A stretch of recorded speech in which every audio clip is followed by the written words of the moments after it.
This is MMG வருங்காலம். பெரிய மலை மாதிரி ஒன்று வரும், அதை விட்டுறாதீங்க.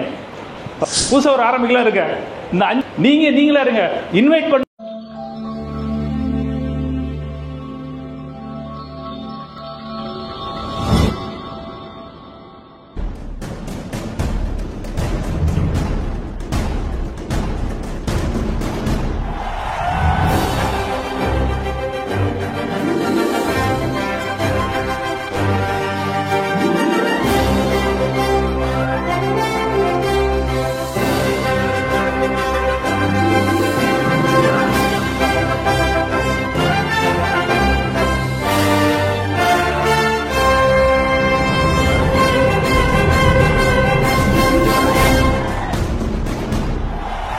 This is MMG வருங்காலம். எல்லாரும் வீடியோ பார்த்தீங்க, நம்ம டீமை வந்து புது நபரை எப்படி ஜெயிக்க வைக்கணும், அந்த வீடியோ பார்த்துருக்கீங்களா? யாராவது அதுக்கும் இங்கே நடக்கிறதுக்கு ஏதாவது சம்மந்தம் இருக்கா?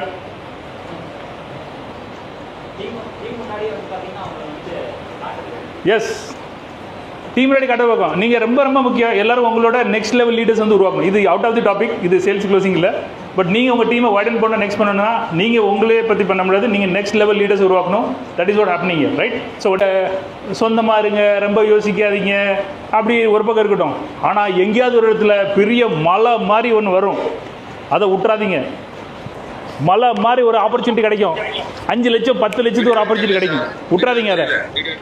நான் வந்து 2 விஷயம், நான் ஒரு இடத்துல நான் மப்பூசா போனேன், அங்கே 13 க்ரோஸ்க்கு பதில் நான் வந்து பண்ணது 133 க்ரோஸ் பண்ணேன். அவ்வளோ பெரிய ஆப்பர்ச்சுனிட்டி கிடச்சி அந்த இடத்துல. நீங்கள் ஒரு இடத்துக்கு போகிறீங்க, அவங்க வந்து சார் நாங்கள் ஒரு 40 பேர் இருக்கோம், 40 பேர் ஜாயின் பண்ணலான்னு இருக்கோம், எப்படி இருக்கு? ஹலோ, ஹார்ட் அட்டாக் வந்துடும். அதில் நம்ம விட்டுட்டு நம்ம வெறும் அவன் யார், அவன் எதுக்கு வந்திருக்கான், என்ன பேச வந்திருக்கான், எதுவுமே தெரியாமல் ஒரே ஒரு ஐடியா போட்டு வந்தால் எப்படி இருக்கும்? இருக்கீங்களா? ஸோ ஆண்டனா 7-8 ஆண்டனா இப்படி பார்த்துட்டே இருக்கணும், எங்கே தான் பெருசாக கிடைக்கும் சார். நான் தான் சொல்கிறேன், 5 லட்சம் 10 லட்சம் தலையில் கட்டாதீங்க. நான் தான் சொல்கிறேன், இப்போ நான் தான் சொல்கிறேன், எங்கேயாவது 5 லட்சம் 10 லட்சம் கிடைச்சா உடனே வாங்கிருங்க. ஒருத்தட்ட 5 கோடி இருக்கு, நம்ம ஸ்டாக்ஸ் 10 லட்சம் கொடுக்கலாம். புதுசாக ஒரு ஆரம்பிக்கலாம் இருக்க, இந்த 5 கோடி இருக்கவங்களுக்கு 10 லட்ச ரூபா கொடுக்கலாமா வேண்டாமா? கேட்கல கேட்கல நம்ம எங்கேயா தப்பு பண்ணுறோமா? இல்லை, அவங்களுக்கு 10 லட்சம் ஒரு மேட்ரு கிடையாது. நான் சொல்ல வரது இல்லைண்ணா, பாவம் ஏதாவது விதவை புருஷன் சேர்த்த பைசா 20 லட்சம் கிடைக்கும், அதை போய் ஸ்டாக்கு கொடுத்துறாதீங்கன்னு நான் சொல்கிறேன். ஸோ எங்கேயாவது ஒரு பெரிய ஆப்பர்ச்சுனிட்டி கிடைக்கணும், விட்டுறாதீங்க. எண்டில் இந்த விஷயம் மறந்துடாதீங்க. ஆண்டனா எப்பவுமே திறந்துட்டே இருக்கணும். 10 லட்சம் 20 லட்சம் ஸ்டாக்ஸ் என்ன எடுக்கணும், அதில் ஃபோக்கஸாக இருக்கணும். புரியுதா? நம்பர் 1. நம்பர் 2, புடேஷ் சொன்ன மாதிரி நீங்களாக இருங்க. நிறைய பேர் இன்விடேஷன் பண்ணும்போது நம்ம ஒரு ஹலோ நான் ரொம்ப பிஸியாக இருக்கேன், நாளைக்கு ஒரு மீட்டிங் இருக்குது, நான் உங்களுக்கு அப்புறம் பேசுகிறேன்னு இப்படி தான் காலங்காலமாக சொல்லி தீபக் பஜாஜ் புக்காக இருக்கட்டும், வேறு புக்காக இருக்கட்டும், எல்லாரும் புக்கிலையும் தான் சொல்லி கொடுத்துருக்காங்க. நீங்கள் ரொம்ப பிஸியாக இருக்க மாதிரி காட்டிக்கணும். நீங்கள் அதெல்லாம் உள்ள தப்பி ஒன்று இருக்குது, வர்ணாவா இல்லாட்டப்போ நீங்களா இருங்க. இன்வைட் பண்ணும்போதும் க்ளோசிங் பண்ணும்போதும் பிஸ்னஸ் பண்ணும்போது ஏன் உங்களுக்கு ஒரு பெரிய உள்ளிருந்து ஒரு விஸ்வரம் ஒன்று வந்துடுது, உடனே மாறிடுறீங்க. தாய்மார்களை பெரியவர்கள், நான் இது மூட கேட்க வேண்டியது என்னவென்றால், ஏன் இதுக்கலாம் நம்ம அப்படியே பேசுவோம். நான் என்ன சொல்ல தெரியுமா, இங்கே பாரு இது இப்படி இருக்குது, இப்படி இருக்குது, இப்படி தானே ப்ரெசன்டேஷன் கொடுக்கணும். ஏன் நீங்களா இருக்க மாட்டேங்க? பாடி லாங்குவேஜ் க்ளோசிங்கில் நீங்கள் எல்லாம் கவனிக்கணும். பாடி லாங்குவேஜில் நம்ம என்னெல்லாம் கவனிக்கலாம்? 2 சேர் காலையில் போட்டு இப்படி வந்துருப்பாங்க, தேர் நாட் ரெடி. அதே மாதிரி கையை எப்படி கெட்டி வச்சுட்டு வந்துருப்பாங்க. இவ்வளோ மீட்டிங் பண்ண தெரியல. இப்படி இருக்கும்போது ப்ரெசன்டேஷன் ஸ்டார்ட் பண்ணாதீங்க. அந்த வயசு இருக்கும்போது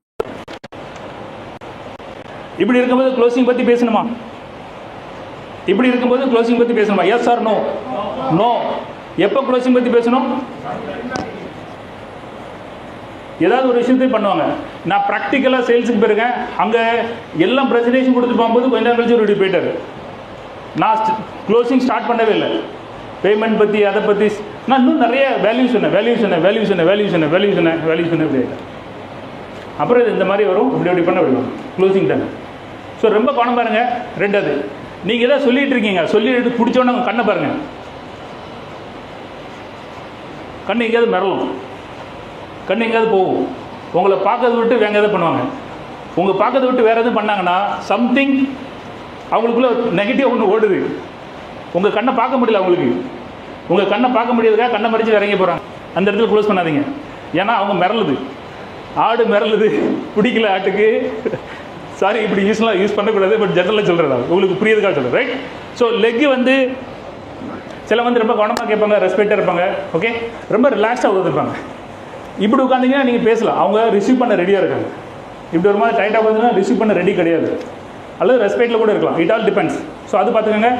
ஐ மூமெண்ட்ஸ் வந்து ரொம்ப ரொம்ப கவனம், அது வந்து பண்ண முடியாது. அப்புறம் கை வந்து எப்படி யூஸ் பண்ணுறாங்க, கை இப்படி இருந்தால் இருக்காது, ரிலாக்ஸாக இருக்கிறது. அப்புறம் அந்த மாதிரி பண்ணுங்கள். கடைசியாக ஒரு என்ன பண்ணுன்னா மிரரிங் பண்ணுங்கள். மிரரிங் என்னது?